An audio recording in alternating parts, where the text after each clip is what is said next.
កំពុងស្វែងរកផ្ទះនៅក្នុងក្តីស្រមៃរបស់លោកអ្នកមែនទេវិឡាខាងក្រោយក្នុងខ្ញុំនេះគឺជាជម្រើសដ៏ល្អបំផុតសម្រាប់លោកអ្នក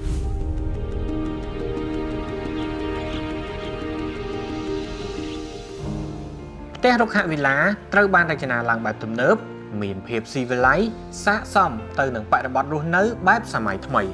អ្វីដែលកាន់តែពិសេសទៀតនោះគឺផ្ទះនេះត្រូវបានរៀបចំឡើងឲ្យមានលំហធំទូលាយដែលអាចទាញយកខ្យល់និងពន្លឺធម្មជាតិកាត់បន្ថយការប្រើប្រាស់អគ្គិសនីបានច្រើនថែមទៀតផងរុក្ខវិឡានេះមានទំហំដី15ម៉ែត្រគុណនឹង25ម៉ែត្ររីឯផ្ទះវិញគឺមានទំហំធំរហូតដល់10ម៉ែត្រគុណនឹង18ម៉ែត្រហើយថែមទាំងសល់ស្ប៉េសខាងមុខផ្ទះអាចចតឡានបាន2គ្រឿងថែមទៀតផងវិឡានេះផងដែរក៏មានសួនធំកន្លែងជួបជុំគ្រួសារនិងដីខាងក្រោយរហូតដល់4ម៉ែត្រសម្រាប់លោកអ្នកច្នៃប្រឌិតទៅតាមតម្រូវការផ្ទះរុក្ខវិឡាគឺស្ថិតនៅចំទល់មុខជាមួយសួនដ៏ធំដែលមាននៅផាសុកភាពនិងផ្ដល់អារម្មណ៍ស្រស់ស្រាយបែបធម្មជាតិក្នុងការរស់នៅរបស់ម្ចាស់ផ្ទះថែមទៀតផងការរចនាផ្នែកខាងក្នុងគឺត្រូវបានគិតគូរយ៉ាងល្អិតល្អន់ទៅលើតម្រូវការប្រើប្រាស់ប្រចាំថ្ងៃដូចជាកន្លែងទទួលភ្ញៀវមានភាពធំទូលាយមានបន្ទប់ដាក់គ្រឿងទេស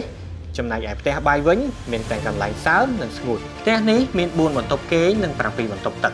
មានបន្ទប់ជាន់ក្រោមដែលស័ក្តិសមសម្រាប់មនុស្សចាស់ដែលពិបាកឡើងចុះជណ្ដើរហើយយើងក៏មានបន្ទប់មេគ្រួសារដ៏ធំទូលាយនិងបន្ទប់កូនដែលមានបន្ទប់ទឹកឯកជននៅក្នុងនេះស្រាប់យើងក៏នៅមានបន្ទប់កម្សាន្តមួយទៀតសម្រាប់លោកអ្នកលំហែអារម្មណ៍ផងដែរផ្ទះនេះមានរានហាលគ្រប់ជាន់សម្រាប់ចេញមកខាងក្រៅដើម្បីសម្រាកនិងស្រូបយកខ្យល់អាកាសបែបធម្មជាតិពិតៗ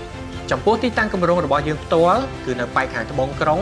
ស្ថិតនៅលើផ្លូវជាតិលេខ 20A ក្នុងខណ្ឌដង្កោដែលមានចម្ងាយត្រឹមតែ9នាទីពីផ្សារទំនើប Eon មានជ័យអ្វីដែលកាន់តែពិសេសនោះគឺទីតាំងផ្ទះហុំព័ទ្ធទៅដោយសាលារៀនមន្ទីរពេទ្យធនាគារក៏ដូចជាស្ថាប័នរដ្ឋនិងឯកជនផ្សេងៗទៀតមិនត្រឹមតែប៉ុណ្ណោះគម្រោងរបស់យើងក៏គៀកនឹងប្រលានយន្តហោះអន្តរជាតិដេជោដែលជាតំបន់ដ៏មានសក្តានុពលបំផុតក្នុងរាជធានីភ្នំពេញសម្រាប់ផ្ទះរុក្ខវិឡានេះតម្លៃត្រឹមតែជាង